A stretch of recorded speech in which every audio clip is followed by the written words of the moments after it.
जैसा आप देख सकते हैं कि मेरे हाथ में है यूनिस्टोन। कितने ही सालों से अगर वो पत्थर आपके गुर्दों में हो या पित्ते में, ग्लैडर के भी जहाँ पत्थर होता है ऑपरेशन से नहीं निकलता, लेकिन ये दवा खाने के बाद वो आपको जो यूरिन के जरिए जो है पूरा होकर निकल जाएगा। जहाँ बड़े बड़े ऑपरेशन फेल हो जाते वहां पर ये दवा काम करती है।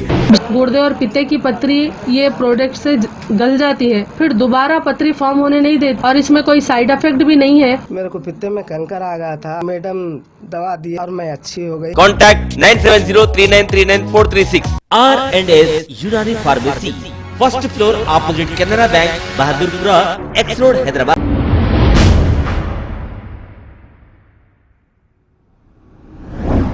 अस्सलाम वालेकुम नाजरीन, मैं हूं मोहम्मद अब्दुल हकीम। आइए देखते हैं आज का ये खबरनामा। हैदराबाद के पार्लियामेंट एमपी जनाब असदुद्दीन अवैसी साहब ने तेलंगाना के होम मिनिस्टर महमूद अली से फोन पर बातचीत की। पर महमूद अली ने ये कहा कि ईद की नमाज अब की बार ईदगाह में अदा नहीं होगी, करीबी मस्जिदों में नमाज अदा करनी होगी और वो भी सोशल डिस्टेंस मेंटेन करते हुए। आइए देखते हैं ये रिपोर्ट। तेलंगाना हुकूमत के वजीर दाखिला जनाब महमूद अली साहब से बातचीत हुई फ़ोन पर और उन्होंने मुझे ये बताया है कि ईद की नमाज हुकूमत ईदगाह में अदा करने की इजाज़त इसलिए नहीं दे सकती क्योंकि कोर्ट्स का फैसला है, कोर्ट की हिदायतें हैं कि एक अवामी इज्तिमात पर पाबंदी है, अवामी इज्तिमात पर पाबंदी है। इसलिए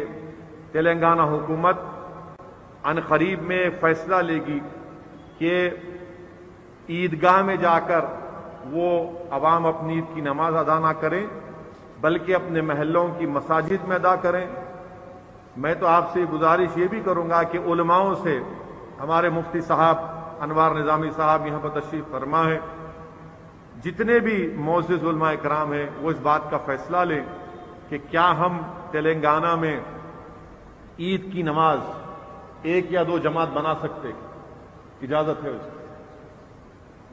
अगर उसकी इजाजत है कि एक मस्जिद में ईद की नमाज की 2 या 3 जमातें हो सकें ताकि एक फजर के बाद जो वक्त शुरू होता है ईद उल फितर का, तो आप उसी अपने महल्ले की मस्जिद में 2-3 जमात बना लीजिए।